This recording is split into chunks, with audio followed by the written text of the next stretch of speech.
अस्सलाम वालेकुम दोस्तों, मैं हूं शाहिद हुसैन। उम्मीद करता हूं आप सब खैरियत से होंगे। मेरा यूट्यूब चैनल देख रहे हैं। इस वीडियो में हम बात करेंगे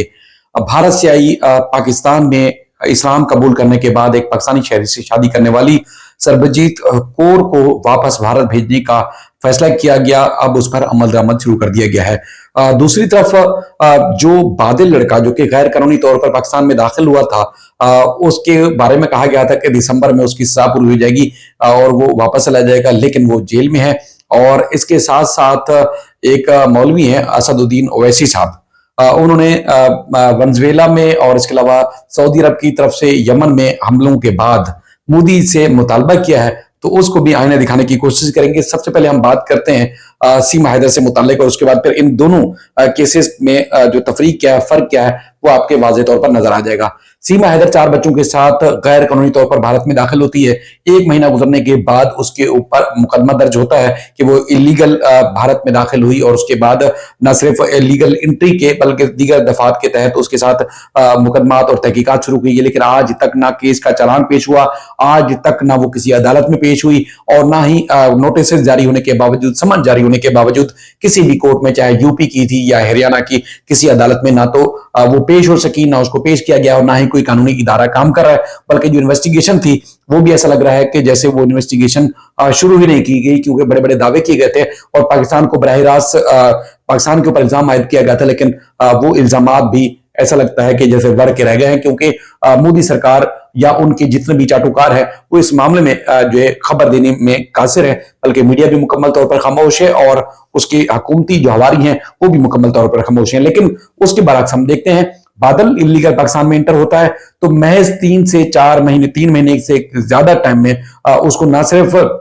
केस की चार्जशीट जमा होती है, बल्कि प्लीड गिल्टी पर अदालत उसको 1 साल की सजा सुनाती है और जुर्माना भी आयद करती है, और इस वक्त वो जेल में है। यानी कि मैं आपको स्पीडी ट्रायल की बात कर रहा हूं। दूसरा जो है एक खातून जिसके बारे में मैं आपको बताने लगा हूं, वो भी इसी तरह, जिस तरह सीमा इलीगल गई थी, बल्कि ये तो लीगल पाकिस्तान आई थी और यहाँ आके स्लिप हो गई और एक पाकिस्तान से उसने शादी कर ली। उसकी तफसीलात रखता हूं और उसके बाद फिर मजीद भी डिटेल आपको बताता हूं कि होने क्या वाला है। जो अखबार में और जो पाकिस्तानी न्यूज में ये चीजें शाये हुई, नशर हुई, जिसमें बताया गया कि पाकिस्तान में जो है एक खातून आई और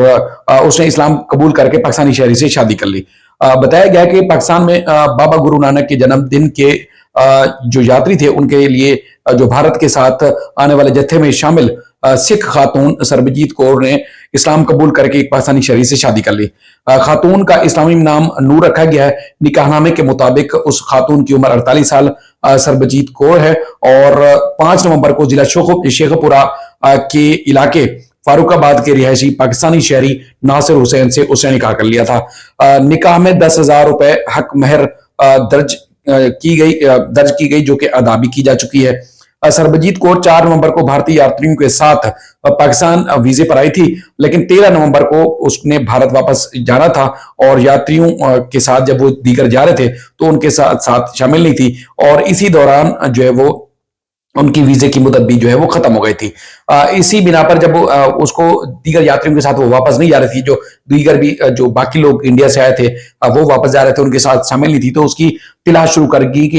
दी गई कि वो मिसिंग है। और इस तरह ना सिर्फ तलाश की गई बल्कि जब जांच पड़ताल की गई तो डॉक्यूमेंट से मालूम हुआ कि उसने इस्लाम कबूल कर लिया है और एक पाकिस्तानी शहरी से उसने शादी कर ली है, तो लिहाजा वो वापस नहीं जाएगी। तो उस सारे मामले के खिलाफ कि एक भारतीय खातून जिसका वीजा खत्म हो गया है और वो पाकिस्तान आ गई है, तो एक शहरी ने लाहौर हाई कोर्ट में दरखास्त दायर की, और लाहौर हाई कोर्ट में दरखास्त दायर करने के बाद उसने कहा कि चूंकि ये एजेंट भी हो सकती है, इलीगल सरगर्मी में मुलविस हो सकती है, तो लिहाजा इसको वापस भेजा जाए।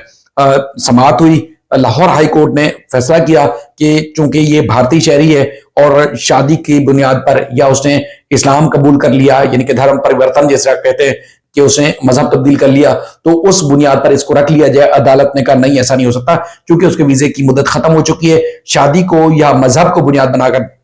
जो गैर कानूनी तौर पर यहां रह सकती है, ऐसा हरगिज नहीं हो सकता, उसको वापस भेजा जाए। तो बहरहाल उस खातून को जो है वो वापस भेजा गया, और आज के दिन चूंकि ये फैसला हुआ कि वाघा बॉर्डर पे उसको पहुंचाया गया, जो कि पाकिस्तान और इंडिया के दरमियान की बॉर्डर है, और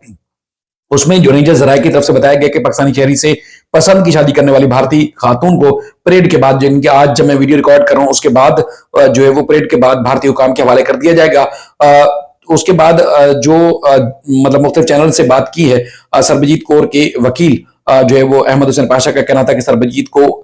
उसकी मर्जी से भारत भेजा गया है और फॉरेन एक्ट 1940 के तहत सरबजीत को फिलहाल पाकिस्तान में नहीं रखा जा सकता, क्योंकि कानून है और कानून जो है वो इस किस्म का है कि उस कानून के मुताबिक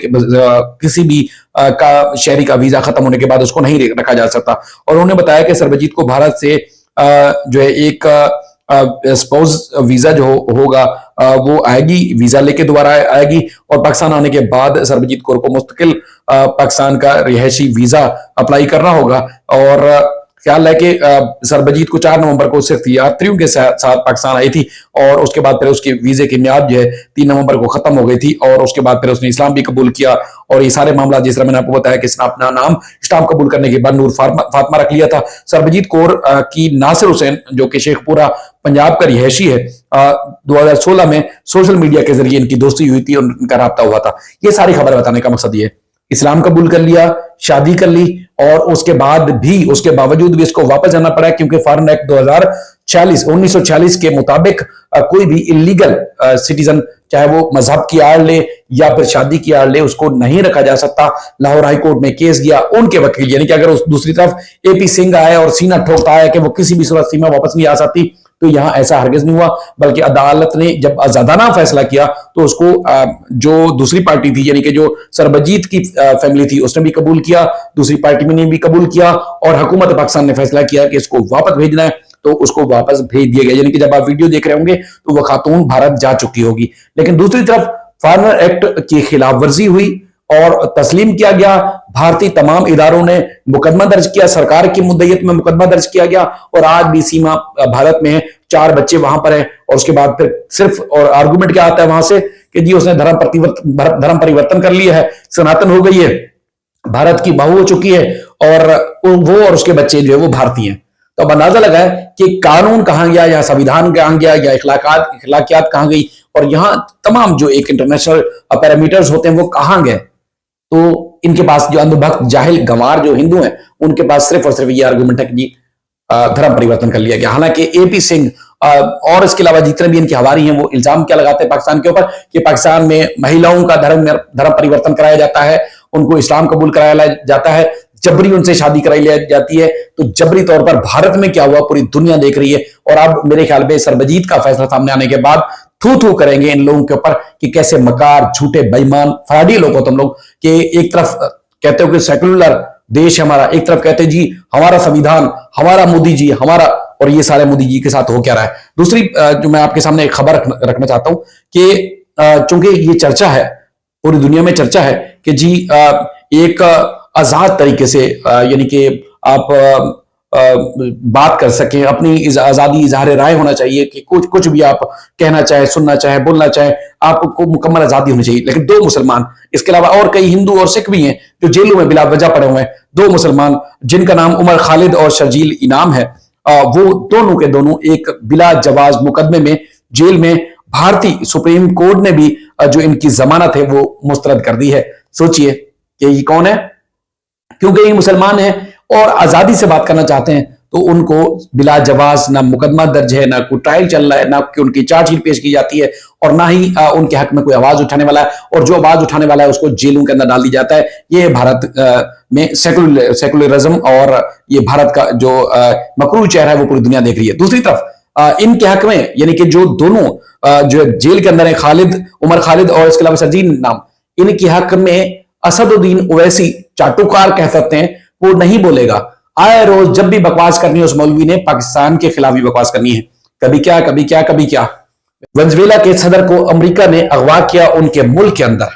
से वहां से उठा के ले गए और पूरी दुनिया यानी कि इंटरनेशनल टेररिज्म देखी गई, पूरी दुनिया ने देखी। बदमाशी के साथ उसका ट्रायल हो रहा है, बदमाशी के साथ जो है उसको जो है वो सामने रखा गया है और उसके ऊपर केस चलाया जा रहा है। एक मुल्क की, एक आजाद खुद मुख्तार मुल्क के अंदर मुदाखलत की गई है और वहां के सदर को उठा के ले जाया गया है। और वो मौलवी जिसके जो वो उस मजलूम बंदे के हक में वेनेजुएला के सदर के हक में बात नहीं कर सकता, वो फलस्तीन के हक में बात नहीं कर सकता, मुसलमान निहत्ते इंडिया के अंदर जुल्म और बर्बरियत के शिकार हुए उनके हक में बात नहीं कर सकता। वो लोग जहां डेली मेल ने बाकायदा तौर पर भारत को एक्सपोज किया इस सारे मामले में, मैं शर्जील और दीगर लोगों की बात तो बात की बात है,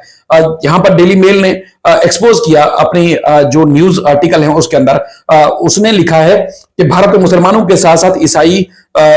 भी बदतरीन सूरत हाल का शिकार है। मोदी की सरबराही में कायम बीजेपी हुकूमत की कली खोलते हुए वॉल स्ट्रीट जर्नल ने लिखा है कि भारत का हिंदुत्व माइंडसेट आलमी सतह पर शर्मिंदगी का सबब बन रहा है। भारत में सेकुलरिज्म अब महज एक अलामती नारा है, जबकि अकलियत पूरे मुल्क में मुनज़्ज़म तशद्दुद का शिकार है। अखबार ने लिखा है कि मोदी हुकूमत फासिस्ट है और वो सिर्फ हिंदू अक्सरियत की तर्जमान है। बीजेपी हुकूमत अकलीतों से मजहबी और नस्ली इम्तियाज बरतती है। मोदी के दौर में भारत में मजहबी अकलीतों के खिलाफ तशद्दुद में खतरनाक हद तक इजाफा हुआ है। 2014 के बाद मुसलमान रिहायश,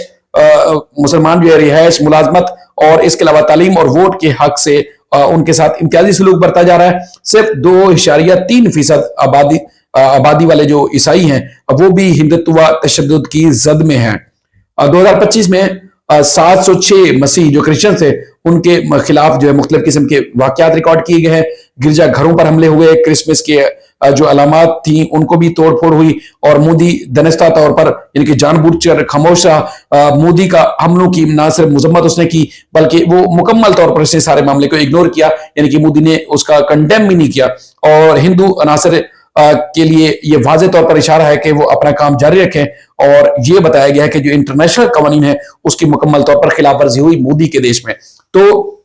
मुसलमानों के साथ वहां जुल्म हो रहा है, क्रिश्चियंस के साथ इंडिया में जुल्म हो रहा है, दलित और निचली जात के हिंदुओं के साथ जुल्म हो रहा है बीजेपी और इस तरह सनातन धर्म से जो ताल्लुक रखने वाले लोग हैं उनकी जानिब से। तो उसके खिलाफ भी इस असदुद्दीन ओवैसी मौलवी को जुर्रत नहीं है कि वो एक बात कर सके। वो बात क्या करता है कि जी मोदी साहब को मुखातिब करते हुए कहता है जी अमेरिका ने वेनेजुएला में ये कुछ किया तो आपको भी उसके बाद फिर सऊदी अरब में यमन में अटैक किया तो मोदी जी 9/11 के जो दहशतगर्द हैं उनके ऊपर भी वो पाकिस्तान में छुपे हुए हैं, वहां पर आप जाए और अपनी मिलिट्री के जरिए उनको वहां से उठा के यहाँ के आके लाए। तो शायद आपकी मेमोरी काफी शॉर्ट है असदुद्दीन ओवैसी साहब, अगर मेमोरी थोड़ी सी बेहतर होती कि ये जो मई 2025 में किया था भारत ने, तो उसका जवाब किस तरह पड़ा, पाकिस्तानी शहरियों को उसने टारगेट किया। तो उसके बाद 7 राफेल S-400 और ना जाने कई भारतीय सूरमा कह सकते हैं वो जो फौज में थे उनको जहन्नम हासिल किया पाकिस्तान ने। तो ये पाकिस्तान ने जो जवाब दिया, पाकिस्तान की यहाँ फौज को निशाना नहीं बनाया गया था, पाकिस्तान की हुकूमत को नहीं, पाकिस्तान के आजाद शहरियों को निशाना बनाया गया। तो पाकिस्तान की फौज ने, पाकिस्तान की हुकूमत ने, पाकिस्तान की जो रखवाली करने वाले इदारे हैं उन्होंने ये जवाब दिया कि भारत रहती दुनिया ये याद रखेगा कि उसने किसको छेड़ा था। तो अगर वो तो छोड़ो मोदी को, अगर तुम्हारी जो तलवे चाटने की जो उम्र है और क्योंकि और कुछ कर नहीं सकते, पूरी जिंदगी में तुमने कुछ हासिल हसूल किया नहीं, कुछ वसूल नहीं कर सके और जो हिजरत करके आया था वो पाकिस्तान की ना सिर्फ सरमाया है बल्कि भारत से आने वाले जो मुसलमान हैं और जो खासतौर पर महाजरीन हैं वो पाकिस्तान की करता धरता है। तो हमेशा उनको जो है वो चिढ़ाते हो, अगर तुम्हारी कुछ करने की हिम्मत होती तो तुम उनको बोल सकते। और भी अगर कभी भारत इस तरह करेगा तो उसको जवाब इसी तरह ही मिलेगा। कभी तुम्हारी तरह तलवे चाटने वाले ना मुसलमान हैं या पाकिस्तान में बसते हैं और ना महाजर बचते हैं और ना ही जो है वो यहाँ की फौज ऐसी नाकार है जो भारत की फौज नाकार है। तो ये आपने देख लिया हो कि सीमा के मामले में क्या हुआ और उसके बाद भी ये मैंने आपको सरबजीत कौर के बारे में, आदिल के बारे में वहां लाइव ट्रांसमिशन चलती रही कि देखें जी ये हो जाएगा वो हो जाएगा, बादल को सजा नहीं होगी और ये वापस आएगा और यूं मोदी सरकार ऐसा करेगी। क्या हुआ, उसको सजा हुई। उस सरबजीत के मामले में मैंने आपको बताया कि उसने इस्लाम कबूल किया, उसने शादी कर ली, लेकिन उसके बावजूद भी पाकिस्तान के कानून ने कहा कि ये यहां नहीं रह सकती, जाएगी। अगर वो यहां रहना चाहती है पाकिस्तान में तो दोबारा उसका वीजा चूंकि 13 नवंबर को एक्सपायर हो चुका है, वो वापस आएगी, आके रहेगी। और दूसरा आर्गुमेंट क्या है, कोई कानून, कोई इखलाकियात, कोई दायरा कार नहीं है, सिर्फ और सिर्फ ये इसमें धर्म परिवर्तन कर लिया है और उसके बाद फिर वो वहां रखा हुआ उसको। तो ये है इनका असल चेहरा। और ऐसा ही देश, ऐसे ही कानून, ऐसे ही इखलाकियात, ऐसी ही चीजें अगर पसंद है तो तुम्हें मुबारक हो, लेकिन यहां पाकिस्तान इन तमाम चीजों को जूते की नोक पे रखते हैं। देखने वालों का, सुनने वालों का बेहद शुक्रिया। अपना फीडबैक जरूर दीजिएगा। अल्लाह हाफिज।